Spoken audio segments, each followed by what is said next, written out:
Before the accident, my life was straightforward. I was like any other high school grad, excited for the future but unsure of where I was headed. I spent my days with friends, dreaming of success and adventure, though my goals were vague. My family was supportive but sometimes distant. That uncertainty weighed on me, but it was nothing compared to what came next. One day I was a young man fresh out of school. The next, everything changed. I don't remember much about the accident, but it left me in a coma for 2 years. When I woke up, I was covered in scars, confused, and had no memory of my life before. My family was gone, and I felt lost. Suddenly, I heard Zoe's voice cut through the chaos of my dream. "Roger, wake up, sweetheart. You're dreaming again." I had been dreaming of bees, just like always. After nearly 30 years together, Zoe still laughed when I told her it was the killer bees, a nod to an old Saturday Night Live skit. I took a shower to shake off the lingering effects. These dreams had haunted me since the accident at 18. Though I don't recall the accident, I know I was in a coma for 2 years. When I finally woke, I decided to go to college. Scarred but healed, I was ready to move forward, even though my family was nowhere to be found. The accident must have been serious. My body showed signs of extensive surgery. I wondered if I had enjoyed life before it happened, because I certainly paid a high price. Afterward, I became cautious, preferring a quiet, simple life. I found myself drawn to accounting, a career I'd never imagined in high school. The doctors said it wasn't unusual to forget details. I just wanted a peaceful life, a loving family, a house with a pool, and a quiet routine. The bees, though, always returned in my dreams. "Got another fly swatter?" I asked in my dream. The bees were relentless, and every sting hurt more than the last. Then, Zoe's voice brought me back to reality again. "Roger, wake up. It's just a dream." "They're getting worse," I admitted, though my doctor insisted it was just an aversion to bees. Zoe and I married when I was 20 and she was 25 in a small church near my college. It was a quiet affair. Neither of us had much family. We settled down, living among her friends, and I continued school. By 1975, I had a degree in accounting and computer science, though it seemed to happen fast. I didn't question it, just started my career as an accountant, a simple job that suited my newfound preference for a quiet life. I often worked alone, counting inventory. If 2 of us counted together, we could agree on a number, even if it was wrong. But when counting separately, the audit would be accurate. It was boring, but I liked it. No one bothered me, and I could work at my own pace. "Bees again," I muttered. "Where are they coming from?" I waved my hand and felt them strike, even drawing blood. "Beekeeper, do something about these things." "Whoop?" "These are killer bees. Put something on the stings." "What's that noise? A bird?" "No, it's too big." "A pterodactyl?" Then it hit me. Damn, stung again. What kind of bird is this? Zoe's voice pulled me out of the dream. "Roger, wake up. You're having a bad dream. Go take a shower." The dreams were intense. My scars hurt, and the people in the dreams were like ghosts, faceless shapes. 2 years after John was born, we had Paula, my little princess. I loved John, but Paula had me wrapped around her finger, just like her mom. I adored my kids and Zoe. I loved watching them sleep, helping them walk, ride a bike, and play catch. Those moments were my happiest. We had neighborhood barbecues, and though everyone knew each other well, I was the newcomer. Maybe it was because I married Zoe quickly after she got pregnant. Our relationship was decent, but after marriage, our sex life faded. Zoe wasn't interested, so it became infrequent. But I had my kids and a calm life, which kept me content. I overheard the women talking once. "Zoe, how do you put up with boring Roger?" "Roger's perfect," Zoe replied. "He doesn't drink, smoke, or gamble. He loves me and the kids, and is a great provider." Zoe soon announced she was pregnant with Billy, and we celebrated with friends. Our kids grew up together with the neighborhood kids, and we were part of a tight-knit group. People teased me about being boring, but I didn't mind. I loved running, even though no one else joined me. My job auditing warehouses kept me in shape. Counting all those items required physical effort. At home, I used weights in the basement and kept up with the kids' activities, music lessons, sports, and more. Zoe stayed busy as a full-time mom, managing it all. Whop, whop. "Is that a pterodactyl?" I muttered. "These damn bees are everywhere. Beekeeper, get rid of them. People are getting stung and it's dangerous. Give them the bee sting serum, but don't touch me. I'll swat you." "Dragonflies? Where did they come from? At least they eat the bees." "Roger, wake up, honey. Go take a shower," Zoe said. I did as she asked, but my scars ached and I had a headache. "I hate bees," I told her. I keep dreaming about prehistoric birds, snakes, and hogs. The dreams are getting crazier. Why can't I remember the accident? I asked the doctor while Zoe sat with me. And these weird dreams? Your memory loss could be from post-traumatic stress, the doctor said. As for the dreams, they might be linked to the accident. Doctor, I don't know what kind of pterodactyl it was. I'm an accountant, not a paleontologist. The questions annoyed me.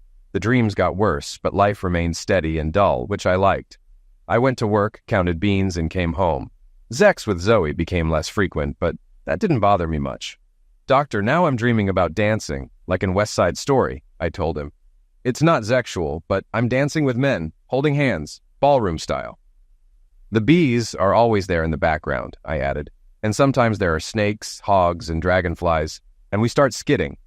The doctor didn't have answers. He asked Zoe if anything at home was unusual, but she said I was the same as always, except for the dreams.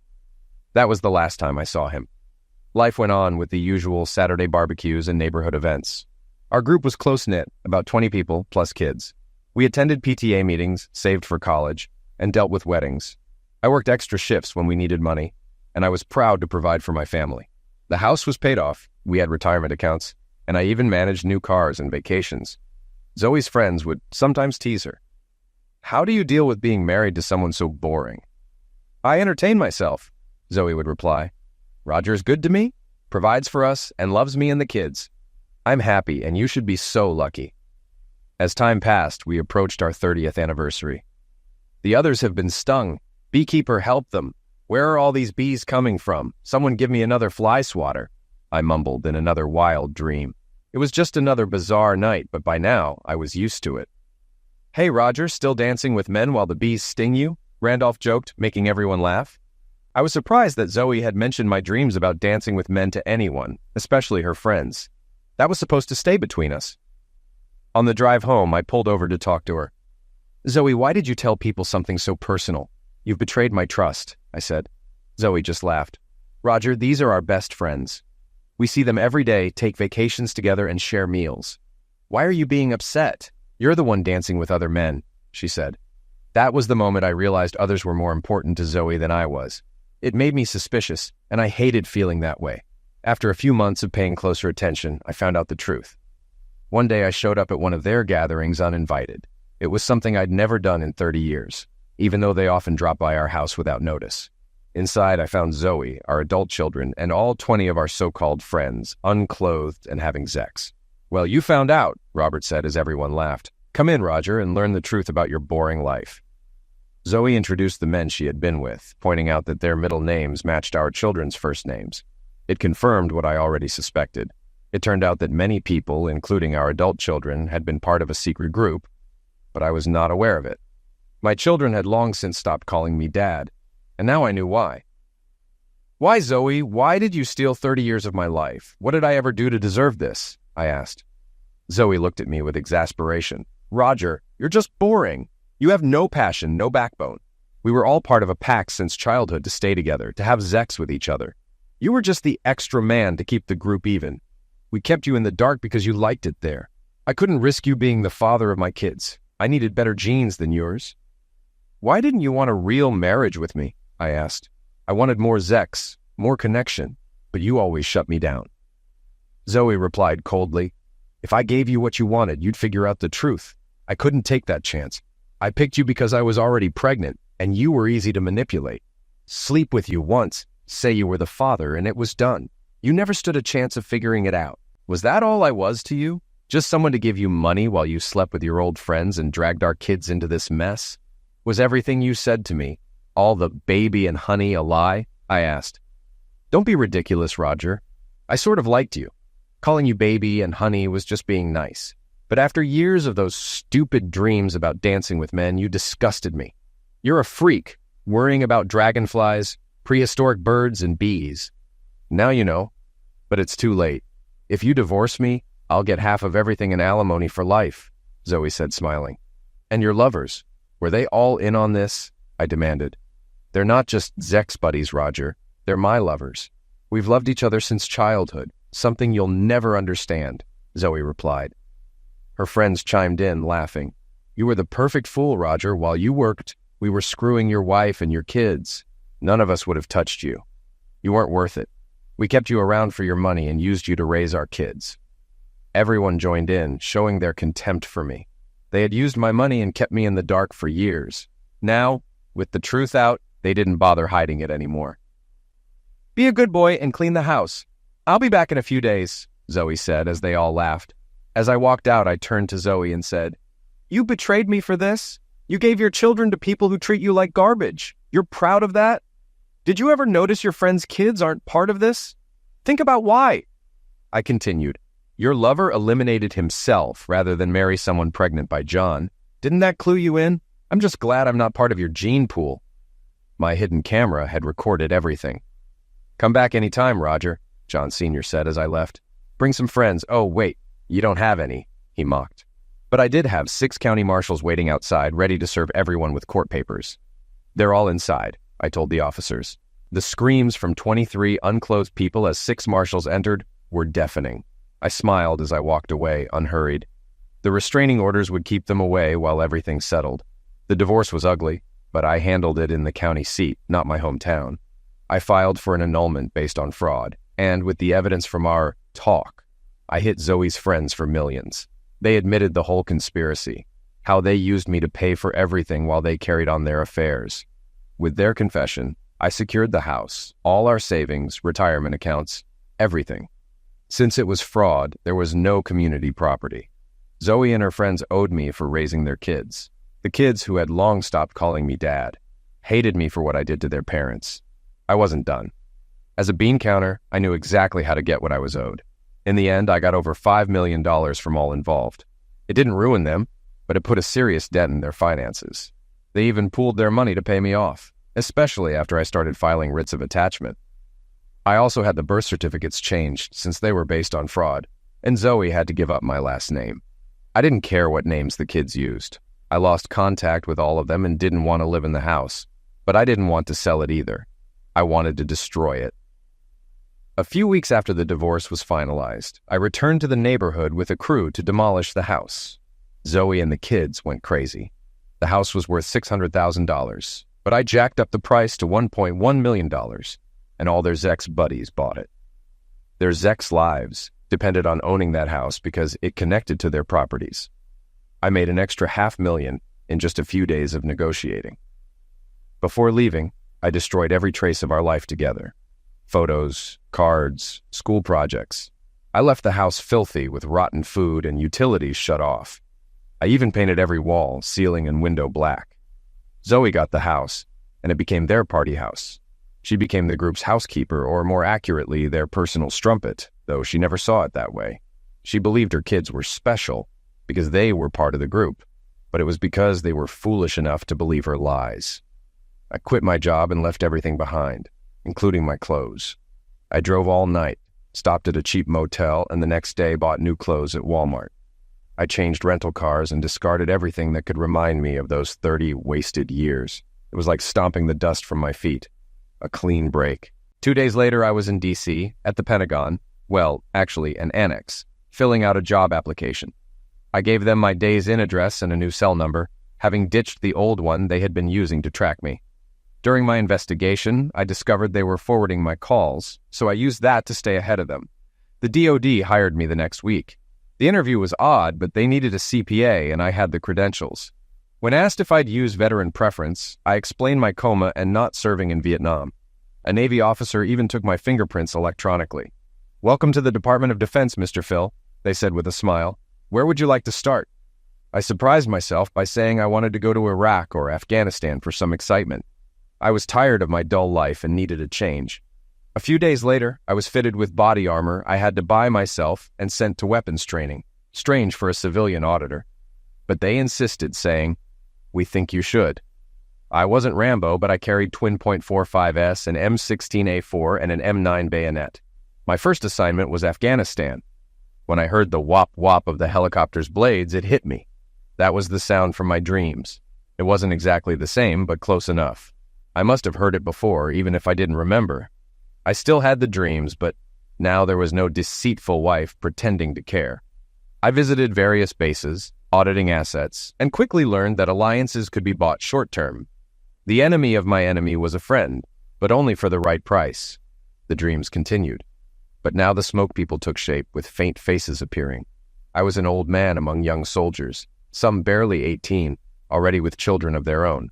To them, if you were 30, you were dad. 40 made you gramps. And over 50, you were just old man. These young soldiers moved with precision, like a deadly ballet, following orders without hesitation. It reminded me of Tiberius, whose drills were like bloodless battles, while his battles were bloody drills. I admired their discipline, but wondered how they'd feel later in life, having been forced to do such violent things. The dreams persisted, dragonflies, snakes, hogs, bees, but their intensity faded. Faces appeared on the smoke figures, young faces of people I didn't know. Meanwhile, I continued my work, counting everything from bullets and rockets to socks and water bottles. We had to plan ahead, ensuring we had what was needed for the future, always accounting for losses along the way. Planning was critical, as everything had to be stocked, shipped, and tracked. About 4 months in, we were ambushed. Bullets flew, sounding like bees buzzing overhead. Despite the chaos, I remained calm. The soldiers moved with precision, and I followed their lead, watching for flanking movements and calling for fire. Training kicked in, and we moved as one, the firefight. The firefight ended quickly, and the enemy retreated into the terrain. After that day, the dreams nearly stopped, replaced by the harsh reality of war. I moved to Iraq for the same job, counting supplies, reporting what was needed and what wasn't. The scale grew, with more items to track and more things to lose. I went on patrols, claiming I needed to assess assets, but really just wanting to escape the warehouse. Like a dancer moving to music, we moved to the rhythm of war. I stayed solitary, rarely spoke, but constantly observed, took notes, and filed reports. The DoD loves paperwork, now all computerized. I uploaded everything via satellite. There were distractions everywhere, even bees, just a few stings here and there. I let my superiors know. I had been there over 4 years, originally part of a team, then leading one, and eventually working solo. War became home, a distraction from the past 30 years. Despite firefights and wounds, none serious, I survived. I continued auditing supply depots, counting everything needed for military operations. All branches, Army, Marines, Navy, Air Force, played their part in this deadly game. I didn't enjoy battle or taking lives, but the absence of dreams was a relief. I was well equipped, and nobody bothered me, not even high-ranking officers. I simply did my job, learned the area, and helped where needed. I had no real friends, just pseudo-friends, fellow Americans I would liquidate or die for. The mission was simple: break things, create widows, get home alive. Everything else was noise. When I entered a new depot, I knew I'd face the same routine. A sergeant major would give me grief, and I'd have to put them in their place. The script was always the same: stay out of my way, let me do my job. Sergeant Major Claw was no different. "This is my house, my rules," she said, getting in my face. Nose to nose, it was a standoff, just like always. "Don't give me that," I replied. "This is my jurisdiction. I monitor everything here." She barked back, telling me not to touch anything without her permission. As she stormed off, I noted her sharp posture and appearance, pegging her as an American Indian. I left the area, knowing I couldn't escalate the situation further. Instead, I joined a patrol, needing to escape the depot and get back to the battlefield. Sergeant Major Claw, her real name, Sergeant Major Jen Claw, was born with a strong grip, earning her the nickname Iron Claw from her grandfather. A full-blooded Northern Blackfoot, she was raised by her grandparents after her parents died mysteriously in a car crash. Her grandfather, a warrior with scars from World War II, Korea, and Vietnam, taught her the old ways. Claw followed in his footsteps, becoming a warrior at 18, serving in Kosovo and Montenegro, and rising through the ranks without compromise. She earned a master's in warehouse management and took pride in her American Indian heritage. She was determined not to let anyone, especially a civilian like Roger, get the best of her. Meanwhile, Roger returned to the depot one evening and found Claw sleeping in full uniform, ready for battle, with her .45 by her side. Roger lied about securing the depot, knowing he was drawn to her, though their relationship remained tense. Claw, always on guard, was a force to be reckoned with. This depot, while not the largest, became Roger's base. He constantly inspected inventory, checked records, and ensured supplies were managed properly. His interactions with Claw were confrontational, but no duels were allowed. If there were, he knew she'd win. Despite their friction, Roger respected her. Sergeant Major Claw was equally frustrated with Roger. To her, he was a civilian playing soldier, a potential liability. Despite her efforts to get him off patrols, Roger seemed untouchable. He even earned respect from the SEALs. Claw couldn't figure out why, but she kept trying. War, bees, firefights, and strange dreams surrounded them both, making their battlefield rivalry even more intense. Sergeant Major Claw, I was raised by my grandparents after my parents' end of lives, and my life has always been the Army. I've searched for a warrior like my grandmother found in my grandfather, but at 45, I've accepted I won't find him and children won't come.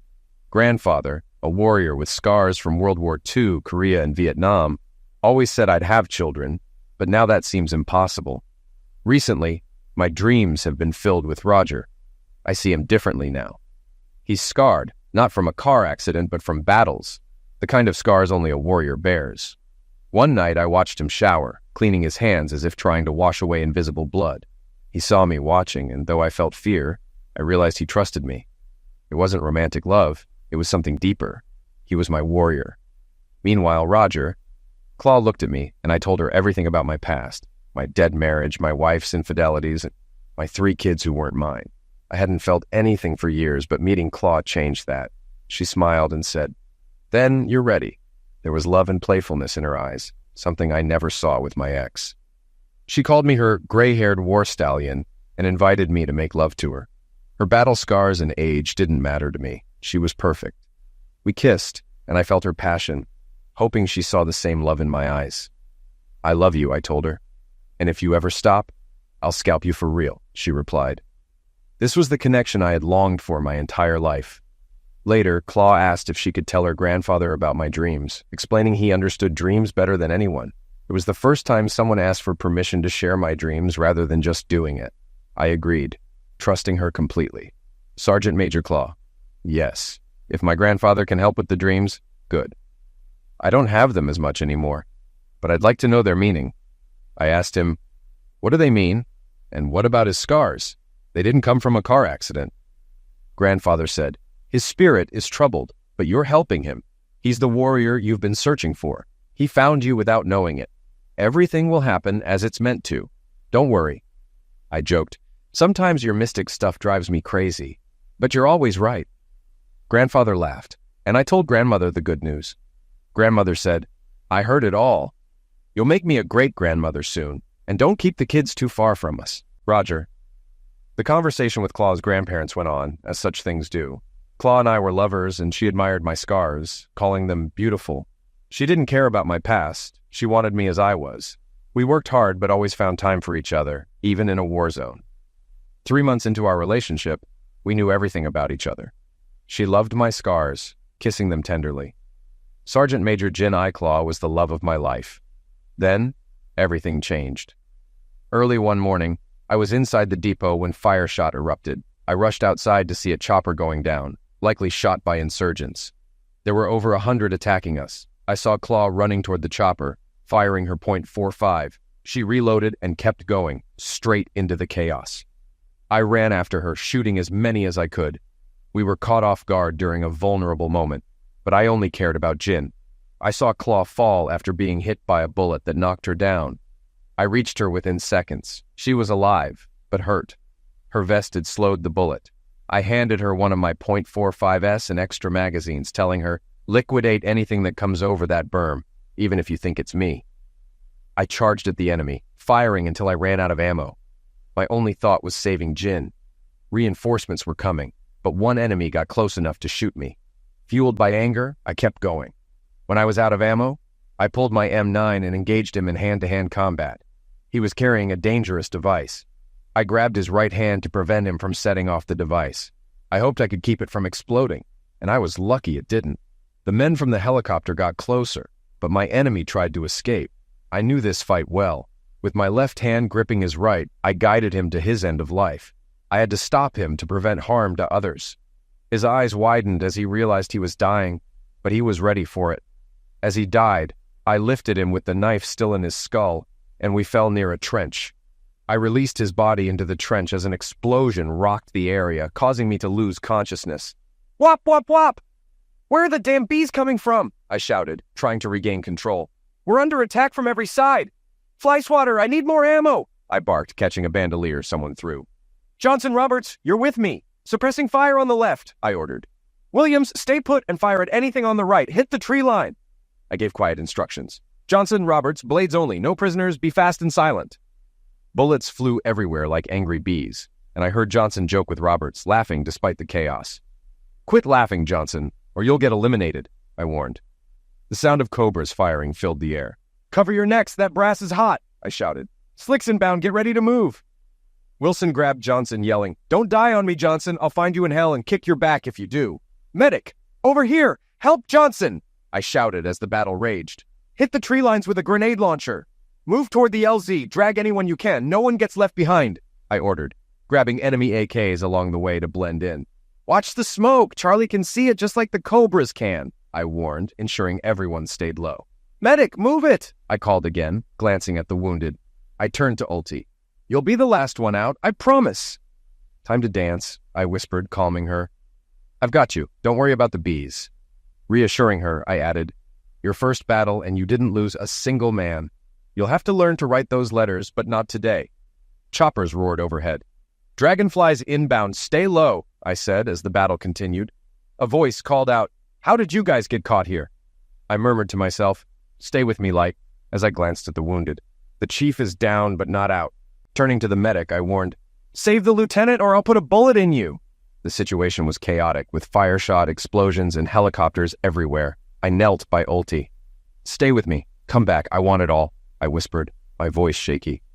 Suddenly, I wondered, who said that? My mind was spinning. I woke up in a bright room, disoriented. Jen was there. Hi, Jen, I said. I remember everything. Snakes, hogs, bees. Did I do all this before? Yes, maybe you did, she replied with a smile. You're my brave warhorse. I noticed a ring on her finger. Are you married? How long have I been out? A little over a year, she said. And yes, I'm married to you. An officer entered. How are you feeling today? Better, I think, I replied. Have we done this before? Yes, the officer confirmed. You've been in and out for a year, but you're healed now. I then heard babies crying. Jen picked up 2 infants, cradling them in her arms. How old? I asked. 3 months, she said. This is Roger Jr., and this is Edna. They're ours. I didn't think I could have kids anymore, but here we are. And I'm married to you, forever. She handed me the babies, and I felt nothing but love. Questions could wait. I just wanted to hold my family. Jen added, I did DNA tests for you. I don't need them, I said. I already know. I noticed a simple gold band on my hand. How did we get married? I wondered, but I didn't ask. It didn't matter. 6 months later, we were at Zoe's house. The original 23 members were there, including her kids. The big screen flashed with news. Command Sergeant Major Roger Phil was to receive the Medal of Honor. The room went quiet. They can't mean our Roger Phil, John Sr. grumbled, annoyed that someone outshined him.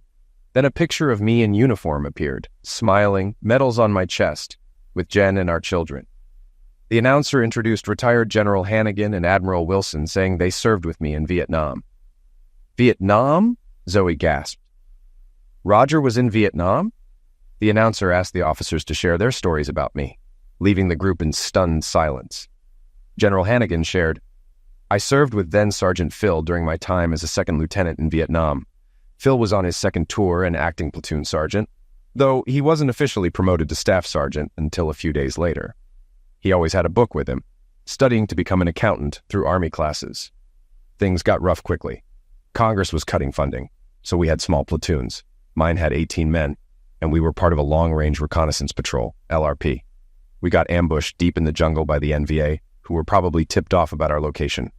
The firefight lasted over an hour. I was shot, and Phil took command. He ordered one of our men to use the M79 grenade launcher, but it only made things worse. The NVA kept coming like a disturbed beehive. We ran low on ammo, and Phil went hand-to-hand with several enemies, liquidating 3 of them with his knife. His main goal was to get us out alive, and he was deadly with a blade. Despite being wounded, Phil kept going. His humor helped break the tension, even in the middle of battle. We finally got support from A-37 jets, known as Dragonflies, and then Cobras, helicopters with miniguns that can fire 8,000 rounds a minute. The firepower gave us enough time to evacuate by Huey helicopters, or slicks. Phil helped get the men to safety, even grabbing enemy AK-47S to return fire and fend off the NVA as we left. General Hannigan recalled, Phil kept fighting until everyone else was on the helicopter. He was stricken twice, but provided enough cover to slow the enemy. The Cobras couldn't help because the enemy was too close. Then Phil came for me, lifting me by my web gear, even though he was wounded too. I was bleeding out, barely able to hold on to him. Phil was only 5 9 inches and about 125 pounds, but he carried me to the slick. He made sure all the men were accounted for before tossing me on board, telling me, "Now you can say you were the last man on the field." That was Phil, always putting his men first. I recommended him for the Medal of Honor, but he received the Silver Star instead. He saved all our lives that day. I tried to thank him later, but he was back in the field. His wounds weren't serious enough to send him home, not that he wanted to leave. Phil had the look, that distant, focused stare some men get when they're ready for battle. He never lost it, always in warrior mode.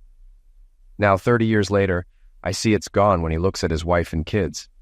It's good to see him finally happy. Zoe and her group sat in shocked silence watching the TV.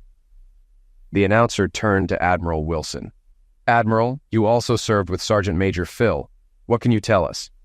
Admiral Wilson nodded. "My experience with Phil was similar to the general's. I was leading a SEAL team that wasn't supposed to be there after 1971, but we were still around as advisors.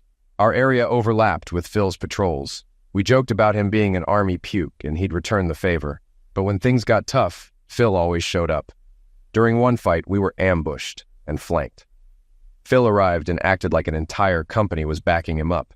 His presence alone turned the tide, and he moved quickly to stop the flanking. His speed and aggression scared the enemy. They thought they were up against far more men. We were all shot up, bullets flying everywhere. Phil kept talking about the bees swarming. He had a way of making jokes during combat to keep everyone focused, though he was dead serious. His humor helped us get through the worst moments and stay alive." Admiral Wilson continued. "It was similar to what the general said. When the slicks arrived, Phil insisted that the medic prioritize helping others, making it clear he wanted them treated first. We were lucky to be near the 1st Cavalry, who came fully armed to help us out. Phil was shot up pretty badly, but still dragged me to the slick, putting his body between me and the enemy, just like he did for the general. He made sure I was the last one off the field, knowing how important that is for an officer. Phil told me he was tired and just wanted to go home, fall in love, and live a boring life. He said he wanted to forget the Army, Vietnam, and everything that had happened. A few months later, we crossed paths again at the Pentagon. I had recommended him for the Medal of Honor, but he received the Navy Cross instead. He didn't seem happy, even though it's just one step below the Medal of Honor. He only smiled for the photo. After the ceremony, Phil quietly left the military. Before he left, I gave him my Navy SEAL badge. He didn't say much, just nodded, and then disappeared. Later, I saw him at a bus stop by the Pentagon dressed in civilian clothes. I offered him a ride, and he acted like we were strangers. I asked him where he was headed, and he said he was going out west to college but gave no details. At the Greyhound station, I handed him a box full of his awards and decorations, but he acted like he didn't recognize it.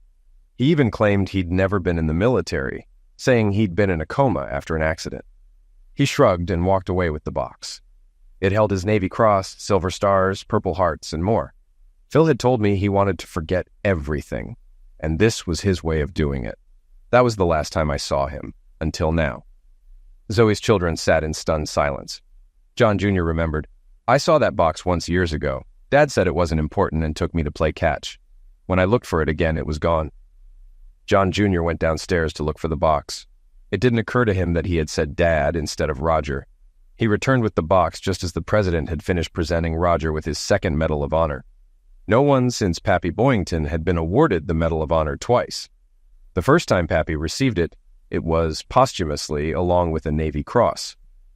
The second time, President Truman awarded it to him after he was found alive, having spent 20 months in a Japanese POW camp. Everyone thought he was dead, so he received the first one as a deceased man. Pappy always found it amusing. He had come back from the dead to receive it again. The president recounted how he was on an unscheduled secret visit to the troops in a helicopter, which was part of a larger public trip to a nearby country, when a lucky shot disabled the engine. The helicopter went down, and before his Marines and other helicopters could reach them, they came under attack. He and his advisors, along with Secret Service agents, ran toward a set of buildings as the helicopter became the focal point of the attack.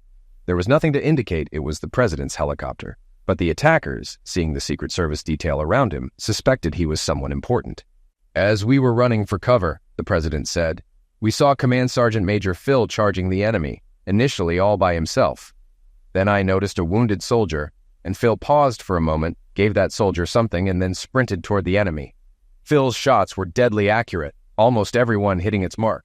This gave the other American soldiers time to regroup and launch their own attack. When Phil ran out of ammunition, he attacked a man with just a knife. Even from a distance, it was obvious the man was a walking bomb, based on the way his clothes moved and something strapped to his chest. Without concern for his own safety and thinking only of others, Phil grabbed the detonator from the man's right hand with his left and liquidated him with the knife. He then carried the body to a trench, where the explosion did minimal damage. The attackers tried to shoot Phil multiple times, hoping he would drop the body and trigger the bomb. Phil was hit several times but refused to stop until everyone was safe. The president went on. But that wasn't all Phil did. When we finally reached him, he made a request. The soldier he had helped was now a sergeant major herself, but back then she was Corporal Claw. He asked to marry her before he died and requested that I reinstate him into the Army so she would receive survivor benefits. Fair is fair, he said. I reinstated him as a command sergeant major and performed the quickest wedding ceremony in history. I asked, "Do you take?" Twice, and after 2 yes responses, they were married, by the President of the United States, no less. Now I see that, based on the maternity uniform Sergeant Major Jin Phil is wearing, we're expecting 2 more little Phils. That makes 4. Men like Command Sergeant Major Phil answer the call when their country needs them and then return to normal life without mentioning their heroism. That's the backbone of America. We are proud to have him serve with us and for us. This time, we're not letting him go. We're keeping him in the Army. He is home. The president looked at the crowd. In the audience today are his wife's grandparents, one of whom many of you know, Master Sergeant Strongbear, himself a Medal of Honor recipient. Would you please stand so we can honor you? Master Sergeant Strongbear, the man Roger would come to think of as his father-in-law, stood and received the crowd's recognition. It had only been a month since Roger had rejoined the world when he and his wife, along with their children, traveled to Montana to meet her relatives on the reservation. While on medical leave, Roger and his wife participated in a traditional Blackfoot marriage ceremony. Just 4 months after giving birth, she became pregnant again. Their children were welcomed into the Blackfoot Nation. Jean Claw was proud of the pregnancy. She was a Blackfoot bride, a Blackfoot mother, and the wife of a warrior whose battle scars earned him the respect of her tribe. To her, every scar was a beautiful reminder of her husband's bravery and that her gray stallion was hers forever. During this time, she had a conversation with Roger. "Roger, my love," she said, "I'm worried about being pregnant again. I can't stop making love to you, but I'm afraid that if we keep going, I'll keep getting pregnant. Maybe I should get fixed so it doesn't happen again." Ironclaw laughed and replied, "Husband, would you have me married to a gelding instead of a stallion? We will not stop making love, and I will have as many children as the spirit allows. I have a warrior for a husband, and I want the world to see that he is a warrior at home just like he is away." And that was the end of the conversation. They would have no more children after their second set of twins, another boy and girl. They too would become members of the Blackfoot Nation. This set would be born on the reservation, and Roger was there for their birth, cutting the cords and breathing life into them. Besides their mother, Roger was the first person they touched. Roger was a devoted father and husband. For the next 10 years, the family traveled the world as part of a military mission. Because of Roger's dedication to his country and his courage in combat, he and his wife were always stationed together.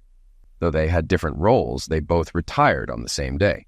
Roger was never allowed back into a war zone, despite his repeated efforts to be assigned there.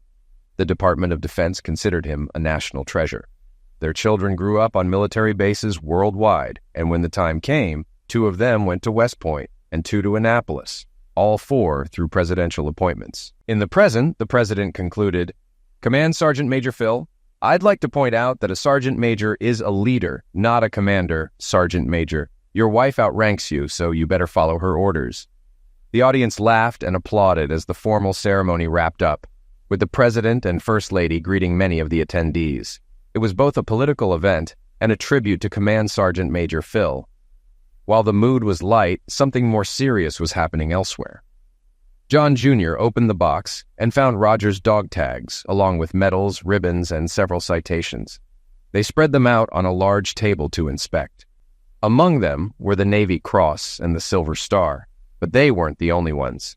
There were also multiple Bronze Stars with small V devices, indicating they were awarded for valor in combat. There were Army, Navy, and even Air Force commendation medals, all with V devices attached. It wasn't unheard of for a service member to receive medals from different branches for acts performed in service to those branches. Although it was rare, several Purple Hearts were also in the collection. Normally, receiving 3 would mean you had to leave the combat zone, but Roger had 6. Some were earned while working with Navy personnel, others during an Air Force base defense. Because of this, they weren't all recorded in his official file. No one knew how many times he had truly been wounded. That explained his many scars, some from bullets, some from explosions, and others from hand-to-hand combat. For reasons unknown, Roger often claimed they were from a car accident instead of telling the truth. Perhaps he didn't fully remember, or maybe his dreams served as a way to relive the horrors of battle. We'll never know for sure. There was also a Good Conduct Medal, a combat infantryman's badge, and a gold badge featuring an anchor, eagle, trident, and pistol, the Navy SEAL insignia. There were no orders accompanying this last badge, but it was clear that an admiral had given it to Roger on his final day. Additionally, there were several medals from the Republic of Vietnam, each accompanied by a citation and the paperwork that led to the recommendation for the award. The general and admiral had it wrong. The paperwork showed Roger had accomplished far more than they knew. Testimonials from other team members during his missions, including the Silver Star and Navy Cross operations, revealed just how much he had truly done. While the general and admiral had seen one side, his fellow soldiers saw much more. By now, everyone around the table was reading one of the documents or inspecting the medals. John Jr. glanced at Zoe and then at the overweight man, who had been frequently with his young wife, asking, "This is the man you thought had better genes than Roger?" The last item in the box was at the bottom, a sealed envelope addressed to my children. John Jr. opened it and read the letter aloud, written by a 20-year-old Roger to his future children. "My dear children, I hope I have children. I'm writing this on the eve of leaving the Army. I've done things a civilized man shouldn't do, and just because it was war doesn't make it right. These were things I had to do, but they still hurt me inside. Being young doesn't make them right, but from now on, I'll try to do what is right. It's never too late to try. I want to leave it all behind and do my best to forget, while atoning for it too. But before I do, I want to leave you with some words I hope to live by, and I hope they'll mean something to you. A person's value isn't found in a box, or in words written on a piece of paper, or in things to wear to show what you've done. It's in how you live your life every day. It's in how you treat your friends and even strangers, but most importantly, how you treat your family. It's how you show them love and devotion by always putting them first, no matter the cost. The best part is they love you for being who you are, regardless of how much money you make or how smart you are. Because of that, every day you must do your best for them, and they will do the same for you. That's the true measure of a person. I hope I've lived up to that for you. May God bless and keep you, and may He forgive me for what I've done in war. I hope He'll never need to forgive you because you'll live a good, just, and moral life as a good human being, a loving parent, and a faithful spouse. Your loving father, Roger." John and his half-sisters were in tears by the time the letter was finished. "I'm done here. Who's coming with me?" John asked, as he carefully gathered all the papers and documents, placing them back in the box, exactly as they had been. His sisters stood up and walked out with him. His wife stayed behind. 3 days later, a package arrived at the Pentagon, addressed to Command Sergeant Major Phil. Inside the outer package was a brown box tied with twine. It was delivered, unopened, to Command Sergeant Major Phil. Inside were the original items, and a short typed note found in an envelope beneath the twine, but not inside the box. "This isn't meant for us. We wish it were, but it's not." The note wasn't signed, but Roger Phil knew exactly who had sent it. 4 months later, John was single, and he, Paula, and Billy had new names. "We can do better, be better this time. We can be what Dad wanted, like he showed us," John told his sisters as they slowly walked away together. Meanwhile, Roger reflected, "It was a few months after I got my original awards back when I showed Strongbear the letter. We were all sitting around the fire on a warm summer evening. There must have been 50 or more of us. It was a communal meal, and everyone was there to enjoy the night. Jean Claw was there, as beautiful as ever with our children. I loved calling her that. She was due soon, and her pride in me was clear, as was her grandmother's pride in Strong Bear. My love for her was evident in her pregnancy and our children. I handed Strong Bear the letter I'd written as a young man to my future children. He read it, smiled, and passed it around. I was a bit shocked that such a personal letter was being shared without my permission, but I was even more surprised when it came back to him, and he threw it into the fire. Words on paper mean nothing. You wrote that. Show your children through your actions. Show them by how you live your life. You already know that. He was right, of course. He was always right, as I'd come to learn. And for the next 30 years, Jean Claw and I lived by those words. As for Zoe, in case you're wondering, she didn't live long after everything came to light. About a year later, someone sent her videos of her lovers talking about her, revealing what they really thought. They treated her as nothing more than an object for sex, something to use and discard. They bragged about how they manipulated her into having children and then misused them. They had been using her and her children for years. The videos were also posted online, and copies were sent to all her neighbors. Zoe took her own life. When she was found, she was holding a picture of herself, Roger, and the children at an amusement park. Everyone was smiling and laughing, looking happy. No one knows where she got the picture, who took it, or why she kept it, but it was buried with her.